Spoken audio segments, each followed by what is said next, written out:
Hello, and welcome to The Brief. I'm your host, Jim Clancy. The very tense negotiations between the U.S. and Iran have continued to stumble, stop, and restart. A framework to reopen the Strait of Hormuz has not been reached, and issues related to Iran's nuclear program appear even more remote. One key epicenter of violence has been Lebanon. Israel invaded, seizing large swaths of land up to the Litani River, destroying homes, businesses, and civilian infrastructure. It has turned the landscape there into a scene similar to the devastation of Gaza. More than 1 million residents, 20% of Lebanon's population, has been forced to flee. Israel's stated target, Hezbollah, the Iranian-backed group that has attacked northern Israel with rockets, drones, and other weaponry.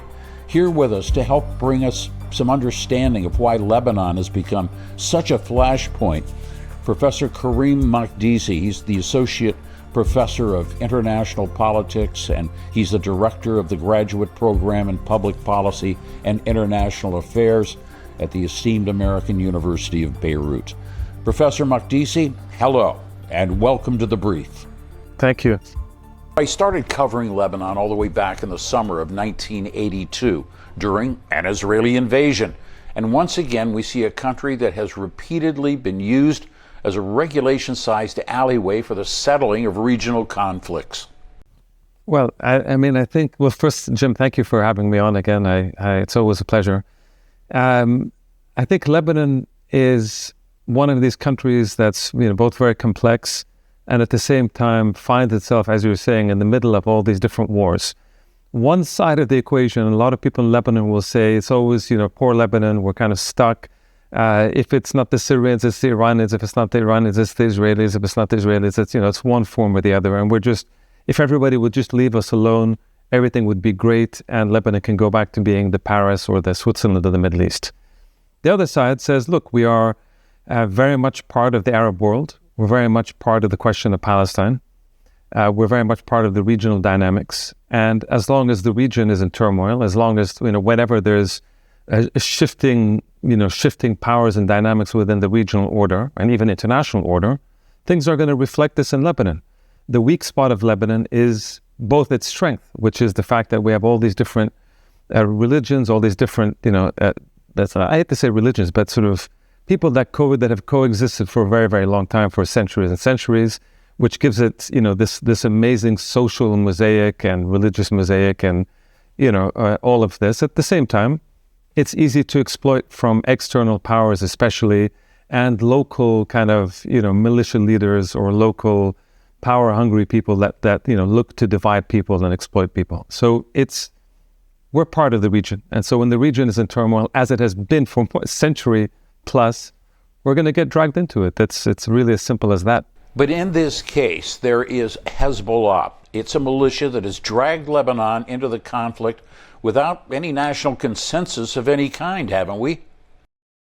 Yeah, I think you have two or three very big questions here, which maybe we need to take a little bit of time to unpack, sort of one by one. I think the first question, in a sense, is, you introduced Hezbollah as a militia.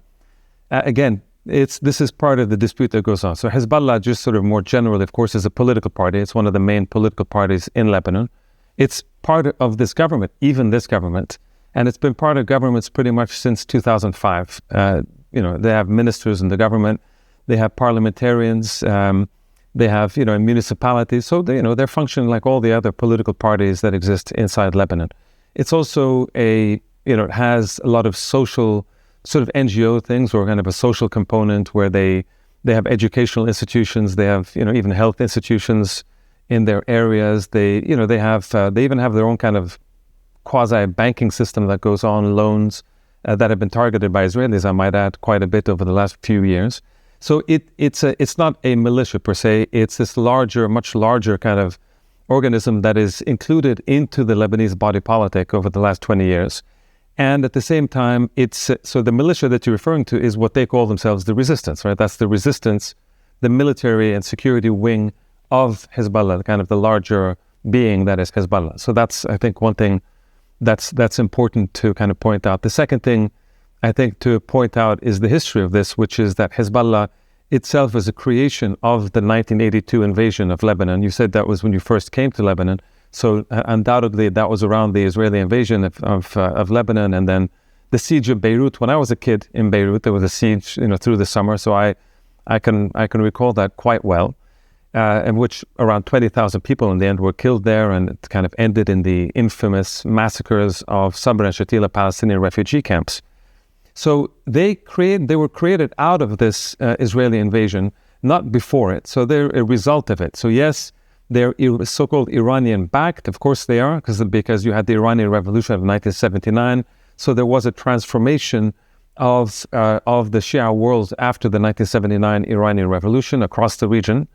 But it's important to kind of make the note that if it were not for the Israeli invasion and the Lebanese resistances that then came about, not just Hezbollah, but there was a bunch of resistances that included leftists and the Communist Party and Nationalist Party, all sorts of parties, and but included also the beginnings of these Islamist parties, including what came to be Hezbollah, which didn't form officially until 1985 and then went on to become the main resistance during the 1990s, when the Israelis stayed in occupation until their withdrawal in the year 2000.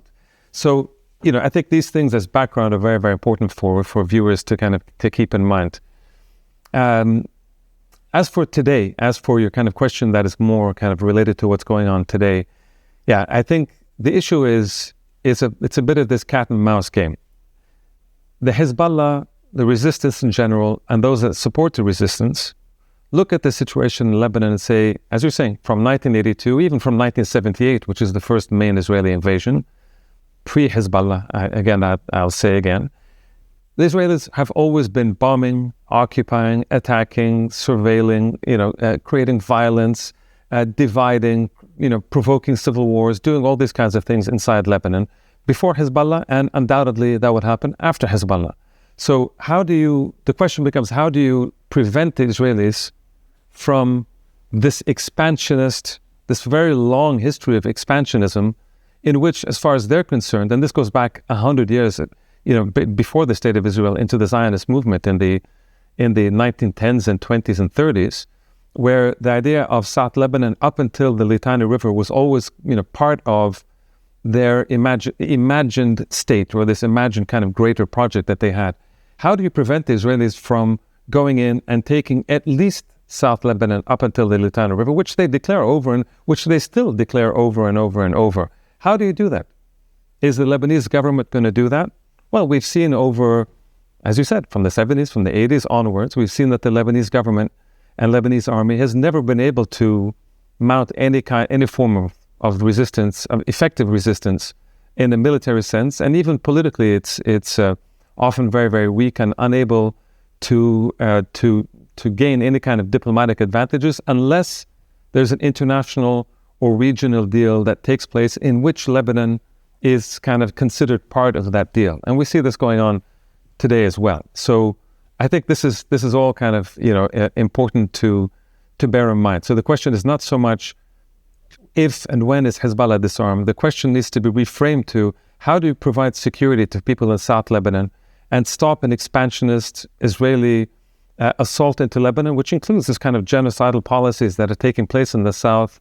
They're targeting, as you know, even as we speak, I'm looking at Twitter, I'm looking at these things every single day, every hour, every time I look at any of the social medias. If you look at TV, if you look at any of these things, you'll see attacks in South Lebanon, you'll see attacks across the country, killing of civilians, killing of infrastructure. They're now been heavily targeting the city of Sur, Tyre, which is the ancient Phoenician city. And they're even hitting now and warning for evacuations for the so-called Christian part of Tyre. So there's a kind of a ruthlessness to these Israeli attacks.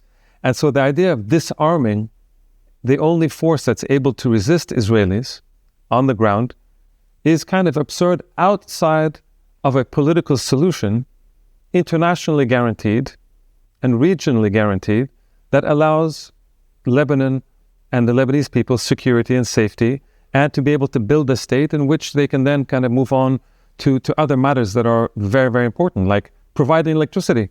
We still only get, 2 to 4 to 5 hours a day of electricity in Lebanon, which has been like this for a very long time. The water situation is very poor in terms of drinking water. the public infrastructure is utterly shot, utterly destroyed. It's not just because of wars, but because of utter corruption across the Lebanese political spectrum. So the economic situation, the social situation, poverty, unemployment, all of the situations are things that the Lebanese state and Lebanese government successively over these many years have failed to address. So the question is, how do you provide security firstly, sovereignty at the same time? You need security and sovereignty at the same time, and then provide the kinds of basic services and build the basic infrastructure that all Lebanese people want. And I think it's been drawn into closer focus. You mentioned what's happening in the coastal city of Tyre, that a historic city, centuries and centuries of culture. 4,000 years old. And Christian leaders came out and were begging the international community to, in one way or another, intervene there to prevent the destruction of that, because what they have witnessed in the south of Lebanon has been that Gaza, like just complete obliteration of entire villages. And there is a sense that the very history and culture, the legacy, if you will, of Lebanon is at risk. They're saying this is going to be the price that you pay unless we can declare victory over this pro-Iranian group, Hezbollah. That it's now part of the, as you say, it's grown into the politics, largely filling the vacuum by corrupt, do-nothing Lebanese politicians over decades. Yeah, absolutely. There is an unbelievably savage form of, I would even say genocidal attack in South Lebanon, because they are targeting, as you're saying now, they're expanding this, but for the vast majority of it, they're targeting effectively the entire Shia community across Lebanon, which includes in the Bekaa, includes the Dahi, which is the southern suburbs of Beirut, and throughout much of the southern portions of Lebanon, where the main Shia community exists. And that's the core constituents for Hezbollah. So the Israeli policy, much as it has been in Gaza and in other parts, has been to say, well, if we can't get Hezbollah in this case, or Hamas in the case of Gaza, well, then we get to destroy everything around it. We get to murder, kill, genocide, cleanse, destroy, whatever, annihilate, whatever is around it, and whoever the Israelis, think is supporting it, even if it's civilians and just families and people that just happen to be living there. That's okay. We, the Israelis, give ourselves the full right to be able to do this, like the cowboys in the old days. This is something which they've done, especially since the Gaza genocide, and that got expanded into Lebanon, to South Lebanon in particular, in the total absence of international law. So the United States and even the Europeans have effectively abandoned the idea of that international law and international humanitarian laws should regulate the way in which wars are conducted. There is no regard for, as I said, for civilians. We saw in Gaza, we see it now in Lebanon. You can see this in documented reports. The vast disproportionate attacks on children, on families, on women, but also on journalists. Your fellow journalist, Jim, who I'm really horrified to say that many people in the West, journalists, simply don't even mention the number of journalists that have been killed in Lebanon, but also in Gaza and Palestine more generally, targeted. They, absolutely intentionally assassinated and targeted. Ambulances, first responders. Unprecedented. First responders absolutely unprecedented. And emergency workers targeted. Multiple, second, double taps, triple taps. Quadruple taps. They've invented this quadruple taps, Jim. Now we have quadruple taps. So you have this idea where all of these things are now open game. It's not something the Israelis haven't done in the past. They did this in 1982, and they've done this in other invasions. The difference was that even the United States in 1982, which was very pro-Israeli, under Ronald Reagan at the time as president, even they were, once they found out what was going on, expressed shock and then told the Israelis at the time, you have to stop. Enough is enough. So has there been a dynamic shift? Do we have to accept that the world has just become a much, much more dangerous place? 100%. I really think it's an important point for everybody to think about, which is, yes, it's a very dangerous precedent for this so-called neighborhood, meaning the Middle East. So starting, especially in Gaza, the genocide there, spreading to Lebanon, It's going to go to the West Bank and it's going to go to other areas. But this, once you break the precedent, once you say international humanitarian laws don't count anymore, and we're not talking about, the old accusations of hypocrisy or double standards. Now they're just saying it just doesn't count. We don't even bother to talk about double standards. It's overtly, this doesn't count. Well, if you're able to do it in this neighborhood, then it spreads everywhere else. And then it becomes we say, okay, well, the Chinese will say, well, you don't use it there. Why should I? And the Russians will say the same. And all big powers will then say, well, you didn't apply it there, so we don't get to apply it wherever we have our wars. So it becomes a global issue. And it's something everybody should be worried about, not just those in the Middle East or in Palestine or in Lebanon. It should be something that everybody globally should be very worried about with the erosion of these international laws, these norms. It's not because, of some quaint academic idea. So, oh, look, there's something called international law. No, these are things that hold the system together.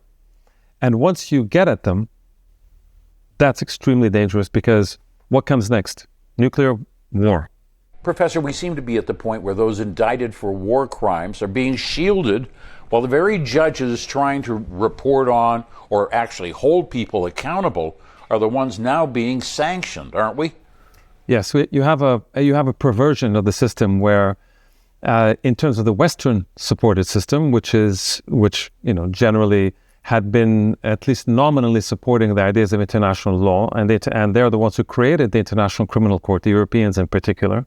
So now, rather than going after those that are committing genocide, they're now instead saying it's okay to commit genocide. And you have several, not everyone, but you have a handful of European countries that, for example, refuse to abide by their own commitments to the International Criminal Court statute. And that is to say, if Netanyahu, who's an indicted war criminal, shows up into their country, for example, Germany, then they are obliged to arrest him. They've said that they will not arrest him. And that's true of several of these European countries that have said so. And certainly the United States, which at least is not a member of the ICC, but they continue to host all these kinds of war criminals. So it's a very bizarre thing where those judges and those involved at the ICC and those even involved in the International Court of Justice, or those others like Special Rapporteur, like Francesca Albanese, all these people who are simply writing reports about documenting the genocide, even these people are being attacked, are being put on sanction, and being, frankly, they're being harassed, and sometimes in a very violent kind of way. So it is this kind of perversion of the international order, which is extremely dangerous, as I was trying to say a minute ago, not just for those of us in the Middle East region, but really for the entire world. Because once you break these, then all these institutions break, then nobody's protected. On another front, we see a shift here. For the first time, we saw Iran attack Israel on the basis of Israel having staged attacks against Lebanon, saying it wasn't going to tolerate that a part of this peace deal that was worked out with the Trump administration was going to be that Lebanon was included in any ceasefire. Of course, Prime Minister Netanyahu has denied that, says that Lebanon's a separate case entirely. President Trump has tried to put it back on course, tried to tone things down, but without very much success. But suddenly we have Israel striking, or rather we have Iran striking at Israel. Yeah, as far as I know, this is the first time that Iran initiates an attack against the Israelis. But it doesn't come out of the context. They've been saying for a long time that if the Israelis were to attack Beirut, then they would attack the Israelis. And that has to be a fundamental part of this equation within the negotiations with the United States. So you have these regional negotiations that are based around the Pakistan, the Islamabad negotiations between America and Iran. The Iranians have one of the core parts of their requirements to say you need to have the entire region, that includes Lebanon, as part of the ceasefire, not just Beirut, but all of Lebanon. And so therefore the Israelis need to abide by the ceasefire. The Israeli strategy, so far backed up by the Americans, is to say, no, Lebanon is separate, it's apart. So whatever happens between the Americans and the Iranians in the Gulf or, vis-a-vis just Iran itself, that has nothing to do with what would happen in Lebanon. And so therefore the Israelis give themselves the green light to continue the kinds of attacks that we started this show talking about. This is something that Hezbollah, of course, rejects completely. It's something, on the other hand, that the Lebanese government has said that it supports, meaning that the Lebanese government, at the start of this war, said we want to negotiate directly with the Israelis, of course, under American mediation, and that they do not want Iran to speak on Lebanon's behalf, so that any kind of ceasefire that comes has to come about as a result of these kinds of bilateral negotiations rather than these regional talks. This is. I mean, I find it, it's symbolic. So they're trying to claim that that's the only way for Lebanon to reclaim its sovereignty. Other than that, for my money, this is a purely kind of symbolic endeavor, because Lebanon has very, very little or very few cards that it can play. And in a sense, Iran is not talking on behalf of Lebanon. The Iranians are saying their own conditions for a negotiation with the Americans is that there be a ceasefire in Lebanon. So they're putting restrictions on their own negotiations, not saying Lebanon has to do X, Y, or Z.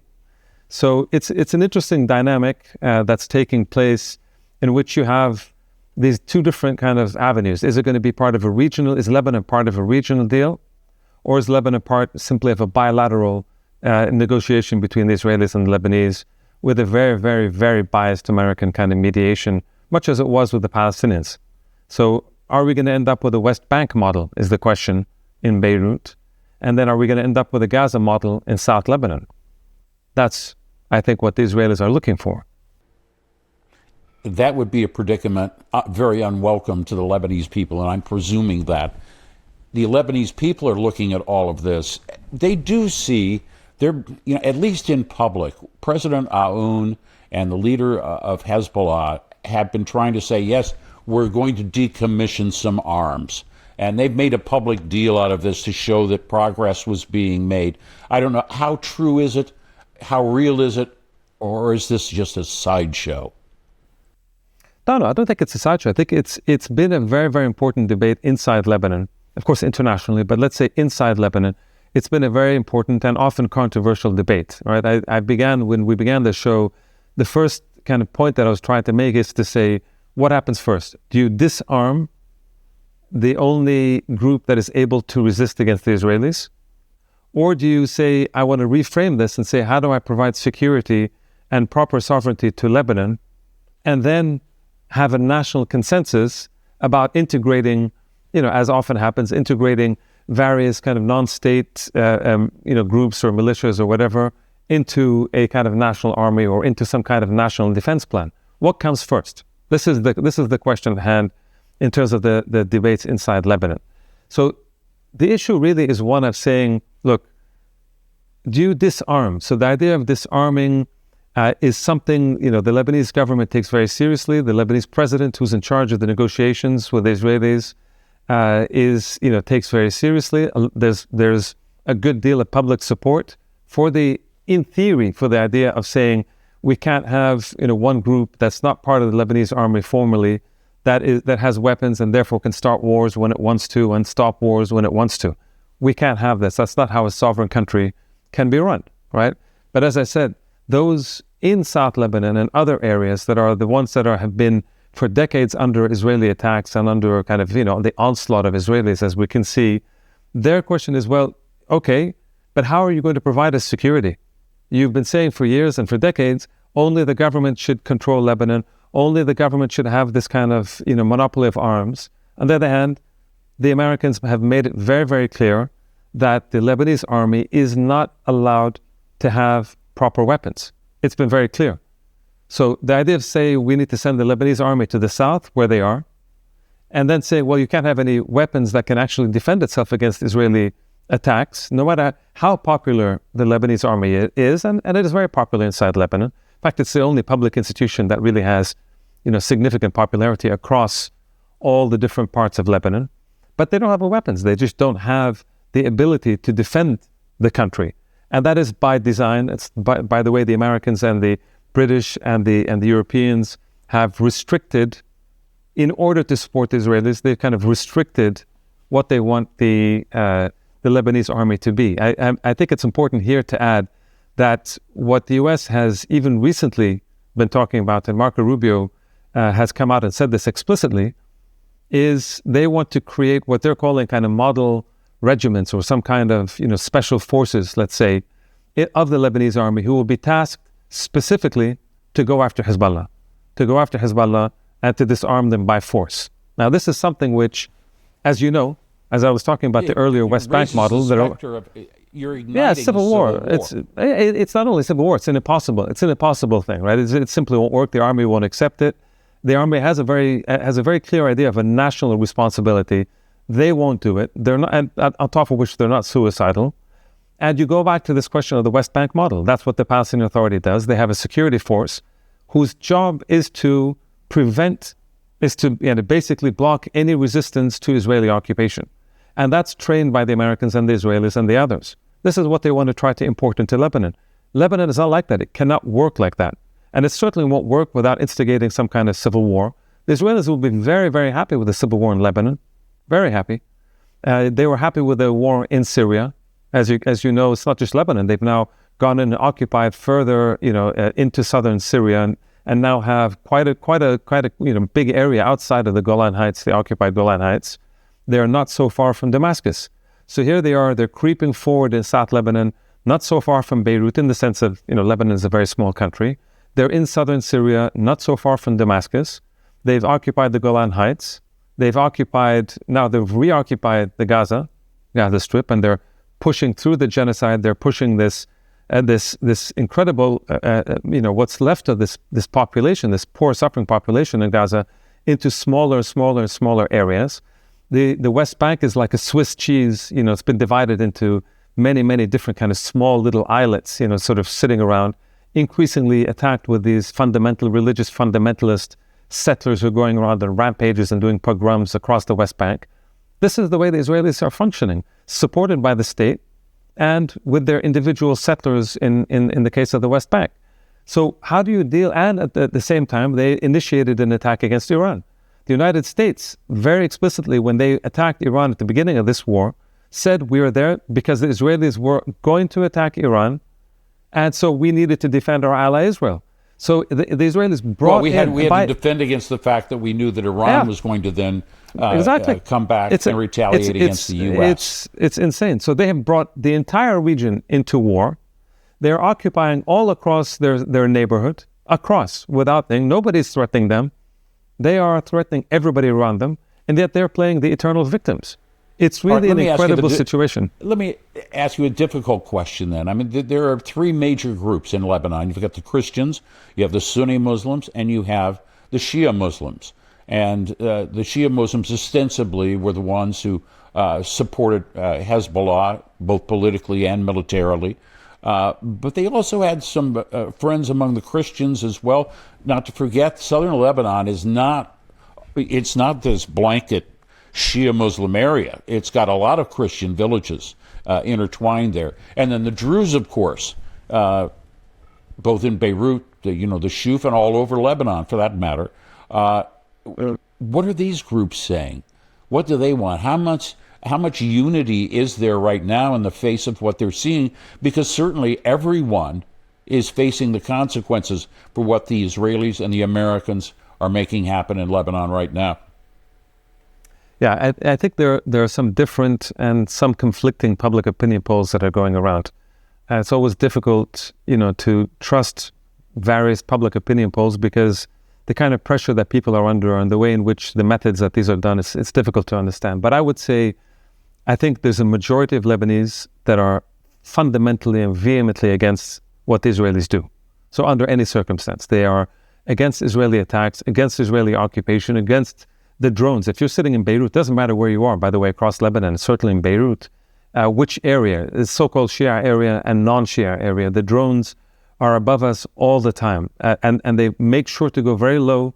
You can see them, you can hear them very, very loudly, and they make a point of that. That's their idea of showing, their domination, their control over the skies of Lebanon.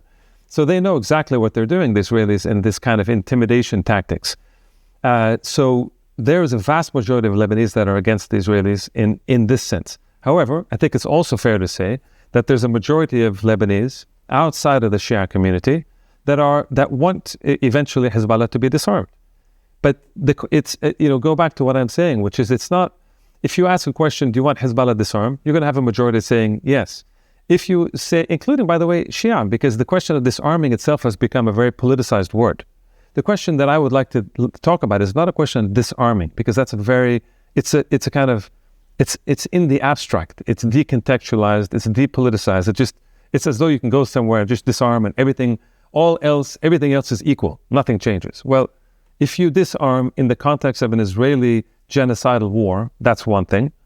If you disarm in the context of stability, of peace, of an internationally guaranteed UN and whatever internationally guaranteed, American, whatever guaranteed, making sure the Israelis don't attack Lebanon, invade Lebanon anymore, then you get a whole other process, right? Most people in Lebanon want to have stability. They want, like everywhere in the world, they want to go to their schools, they want to have their hospitals, they want to live in peace, they want to retire in peace, they want to have their pensions, they want to go about the normal tasks that everybody in the world wants to do, right? We have enough problems, enough corruption, enough issues in Lebanon without the Israelis on top of us, So the question becomes not so much disarming in the abstract, but disarming, or again, to reframe it, providing security for everybody within the context where you have a national strategy and a national Lebanese army that is able not just to deploy across South Lebanon, but to be able to defend the country from outside aggression. How do you do that? That's the question that is the fundamental question that's being it's a question that can't be answered. The entire process would take a matter of decades, not just months or years. No, I don't think it's not decades. Don't think it's decades. It's if you get the Israelis, let's take a ridiculous hypothetical issue. You say, today, Jim, you go and you're able to get me this idea that the Israelis will stop immediately, ceasefire, and then within, let's say, 2 months, with American, UN, whatever, they withdraw, the Lebanese army deploys all the way to the so-called blue line, meaning kind of the border areas. And there's a guarantee that the Israelis will stop attacking, stop their drones, stop all their assaults, stop all their attacks and their surveillance and everything into Lebanon. Then I think you can see pretty quickly a discussion, a national dialogue, a national discussion that takes place in Lebanon, because there is a majority view to want to have this discussion. Perhaps unlike before, there is a majority now that wants to have this discussion and to come up, and there will be a lot of pressure on Hezbollah to be part of that political process. Now, I want you to have another hypothetical. Imagine there's actually a regional agreement in which the Americans and the Iranians say, okay, enough is enough. We, the Americans and the Iranians, will come to an agreement. We stop the sanctions on Iran's, whatever, all these kinds of questions that we've been, that have been on the table for many years. Let's say there's an agreement. Lebanon is part of that agreement. Of course, there will be an immediate start to a national, Iran-supported, on top of everything else, national dialogue that will begin to integrate all those kinds of different forces into a national defense structure. It has to happen. Now, does that take 1 month, 1 week, 1 year, 10 years? That's a different issue. But if you don't have a consensual, the way Lebanese politics works and the way Lebanese society is, it's not Syria, it's not it's not Egypt. It is a country that never had a very strong military. We're not like all the other countries around us. We never had a very strong military. And you thought it was your strength. Frankly, in some ways it is. I don't want to have a military dictatorship, frankly. I don't think that's the solution. They tried that in Syria. They've done that in Egypt. They've done this in many countries across the region. That's not a solution.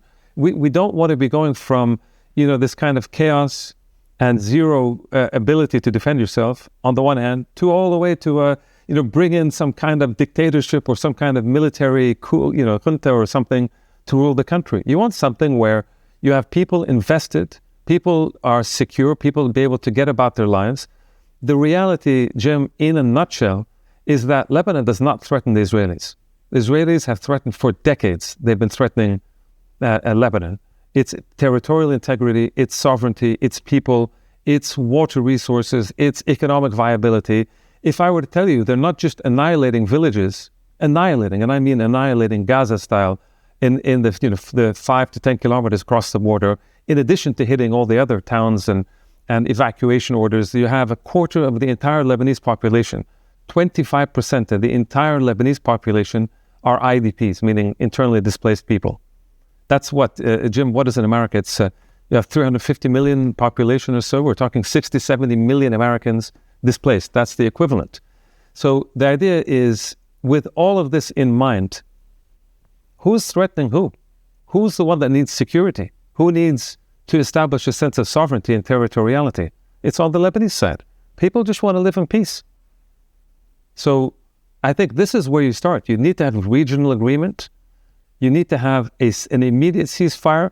You need to have an absolute guarantee that the Israelis withdraw from every inch of Lebanese territory with international guarantees. Put in UN peacekeepers again, put in whatever you want.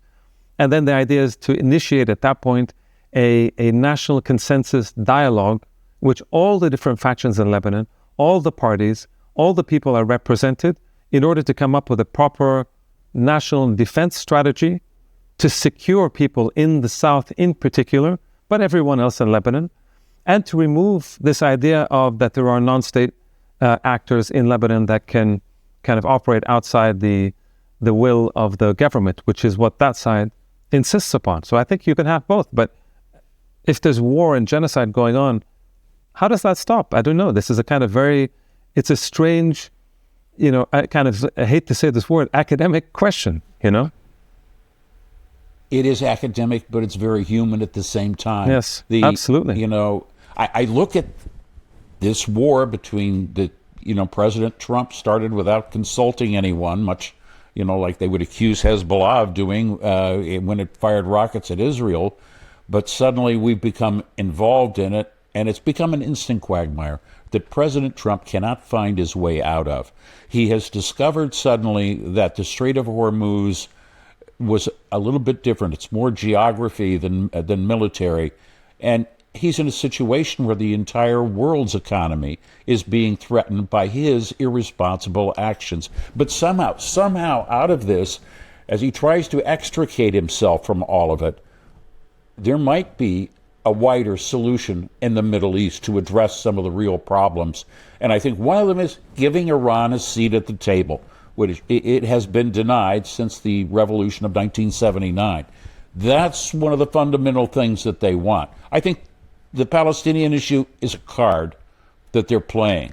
But I think the real issue is Iran getting a seat at the table and being a part of what you have described, a truly regional solution to this, which is going to need the United States pushing Israel to make a lot of concessions.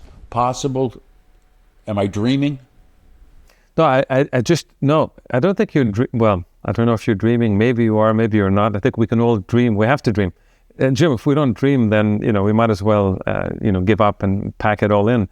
I think I just want to point out two things. One is, you're right about giving Iran its natural seat in the table. And that should be said without any idea that this is, I like Iran, I don't like Iran. It's irrelevant. In a very realpolitik kind of way, Iran is a great power in the regional configuration.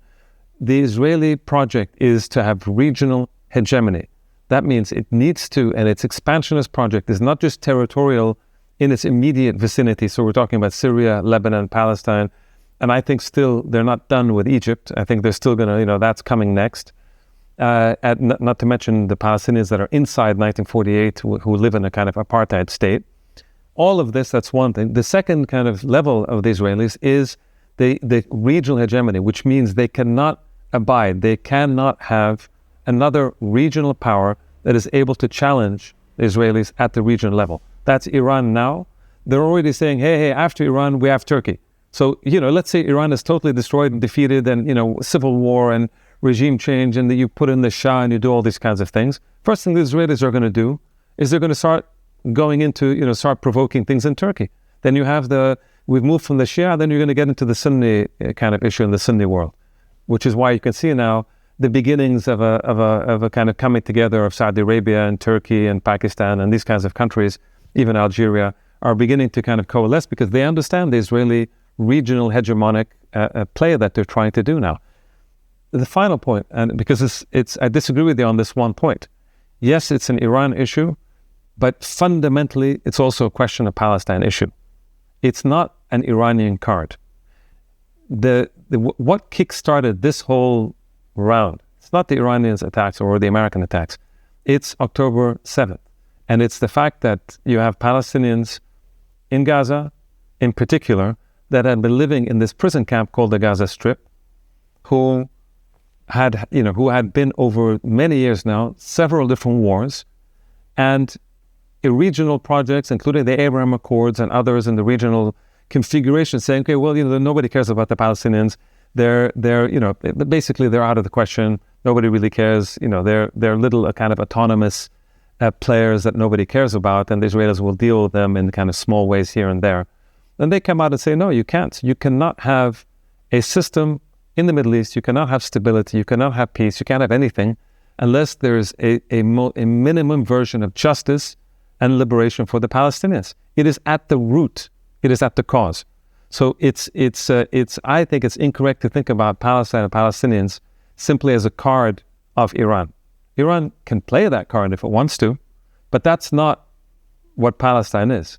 It is at the root cause, because you can't think about the Israelis without thinking about Palestinians. Like, there wouldn't be an issue in South Lebanon if it weren't for the Israelis. There wouldn't be an issue now in southern Syria if it weren't for the Israelis. There wouldn't be an issue in Jordan, or there'd be, everybody would have their own corruption, their own problems. But imagine what Israel has done in this neighborhood, in this multi-ethnic, history of coexistence that goes back centuries and centuries and centuries. And suddenly you got this ethnic supremacist project that is expansionist and genocidal in its approaches and wants regional hegemony. That is the root cause.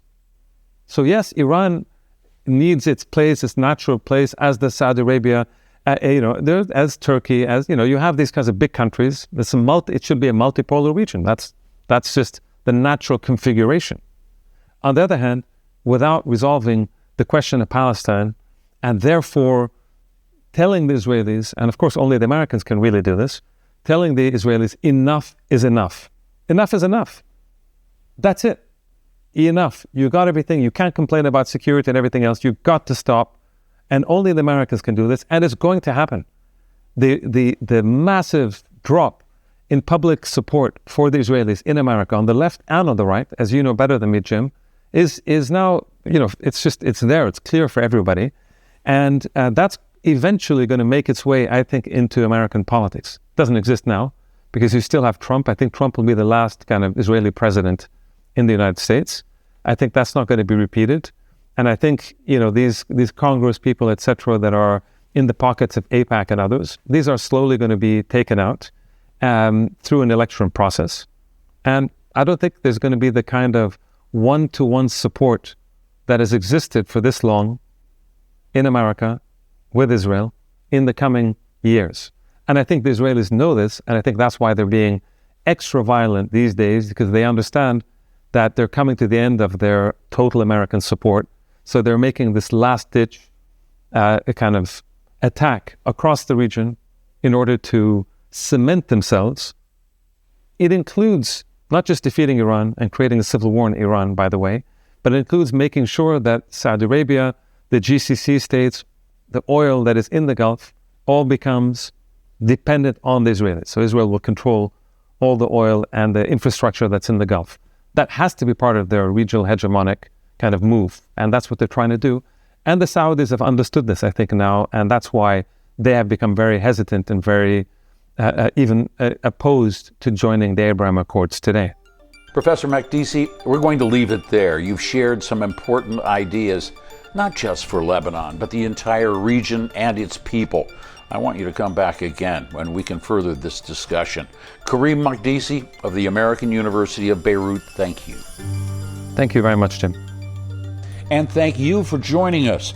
If you enjoyed this discussion, be sure to hit the subscribe button. It's free. Meantime, you can always get the latest at thebriefpodcast.org. For now, I'm Jim Clancy, and you've been briefed.